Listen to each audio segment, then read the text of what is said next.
नमस्कार सभी को, मैं हूं डॉक्टर प्रज्ञा मिश्रा और आप सुन रहे हैं वी फॉर वजाइना, एक ऐसा पॉडकास्ट जहां हम विमेंस हेल्थ, सेक्सुअलिटी और उन सभी टॉपिक्स पर खुलकर बात करते हैं जिन पर सोसाइटी अक्सर चुप रहना सिखाती है। आज का टॉपिक बहुत जरूरी है। अगर आप एक वुमन हैं और सेक्स पेनफुल लगता है तो इसका एक कॉमन रीजन हो सकता है पेल्विक फ्लोर मसल्स का बहुत टाइट होना। इस कंडीशन को हम कहते हैं वेजिनिस्मस। वेजिनिस्मस क्या होता है? वेजिनिस्मस एक ऐसी कंडीशन है जिसमें वेजिना के एंट्रेंस की मसल्स इनवॉलंटरीली टाइट हो जाती हैं। इसकी वजह से पेनिट्रेशन पेनफुल हो जाता है, फिंगर, टैम्पॉन या मेंस्ट्रुअल कप इंसर्ट करना मुश्किल हो जाता है और कई बार सेक्स का थॉट भी एंजाइटी पैदा करता है। सबसे जरूरी बात यह है कि ये आपकी गलती नहीं है और ये बहुत कॉमन प्रॉब्लम है। रिलेशनशिप पर इसका क्या असर पड़ता है? अक्सर कपल्स को समझ ही नहीं आता कि प्रॉब्लम असल में है क्या। वुमेन की बॉडी में थाइज अपने आप क्लोज हो जाती हैं, बॉडी स्टिफ हो जाती है और डर ऑफ डिस्कम्फर्ट महसूस होता है। पार्टनर को रिजेक्शन जैसा फील होता है और एंजाइटी की वजह से इरेक्शन या इजैक्यूलेशन इश्यूज हो सकते हैं। धीरे धीरे दोनों एक दूसरे को या खुद को ब्लेम करने लगते हैं, जबकि सच ये है कि वेजाइना अकोमोडेट करने के लिए बनी होती है। अगर ऐसा नहीं हो पा रहा तो बॉडी हेल्प मांग रही होती है। क्या महिलाएं खुद भी अनअवेयर होती हैं? हाँ, बिल्कुल। हमारी अपब्रिंगिंग में हमें बार बार ये मैसेजेस मिलते हैं, डोंट टच, डोंट एक्सप्लोर, ये डर्टी है, ये शर्म की बात है।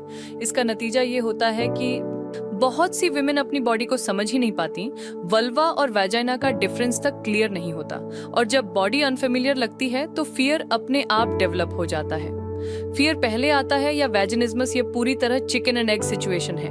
कभी कभी चाइल्डहुड ट्रॉमा, रेप सीन्स देखना, डिलीवरी का ट्रॉमेटिक एक्सपीरियंस, प्रेगनेंसी का डर, ये सब पहले फियर क्रिएट करते हैं और फिर बॉडी खुद को प्रोटेक्ट करने के लिए मसल्स को ऑटोमेटिकली टाइट कर लेती है। क्या वेजिनिज्मस सिर्फ वर्जिन्स को होता है? नहीं, वेजिनिज्मस हो सकता है पहली बार, जिसे प्राइमरी वेजिनिज्मस कहते हैं, या लाइफ के किसी भी स्टेज पर, जिसे सेकेंडरी वेजिनिज्मस कहते हैं, जैसे painful vaginal infections, traumatic delivery, surgery या मेनोपॉज के बाद ड्राइनेस। इसीलिए यह मिथ तोड़ना जरूरी है कि यह सिर्फ फर्स्ट टाइम प्रॉब्लम है। क्या सिर्फ अराउजल से यह ठीक हो सकता है? हर केस एक जैसा नहीं होता। वेजिनिज्मस के डिफरेंट ग्रेड्स होते हैं, माइल्ड, मॉडरेट और सिवियर। माइल्ड केसेस में अराउजल, ग्रेजुअल एक्सप्लोरेशन और रिलैक्सेशन टेक्निक्स मदद कर सकती हैं, लेकिन सिवियर केसेस में फियर और एंजाइटी इतनी स्ट्रांग होती है कि अराउजल भी ब्लॉक हो जाता है।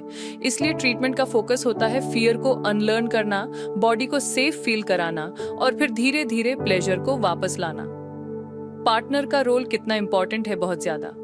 सपोर्टिव पार्टनर ब्लेम नहीं करता, प्रेशर नहीं बनाता और साथ मिलकर हेल्प लेने को तैयार रहता है। याद रखिए, वेजिनिज्मस सिर्फ वुमन की नहीं, एक रिलेशनशिप इश्यू है। जब दोनों साथ काम करते हैं तो रिकवरी ज्यादा फास्ट और लॉन्ग लास्टिंग होती है। क्या सर्जरी या मेडिसिन जरूरी होती हैं? ज्यादातर केसेस में नहीं।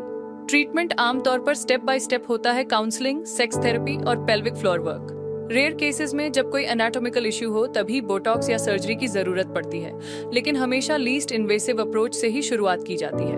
अगर आप पेनफुल सेक्स एक्सपीरियंस कर रही हैं तो कृपया अपनी प्रॉब्लम को इग्नोर न करें, सालों तक चुपचाप सफर न करें और खुद को ब्लेम बिल्कुल न करें। हेल्प लेना स्ट्रेंथ है, वीकनेस नहीं। मैं हूँ डॉक्टर प्रज्ञा मिश्रा। अगर आप मुझसे 1-on-1 बात करना चाहती हैं तो आप मेरी फोन के जरिए अपॉइंटमेंट बुक कर सकती हैं। अगर ये पॉडकास्ट आपको हेल्पफुल लगा हो तो लाइक, सब्सक्राइब और शेयर जरूर करें, क्योंकि हो सकता है किसी और वुमन को आज यही बात सुनने की जरूरत हो।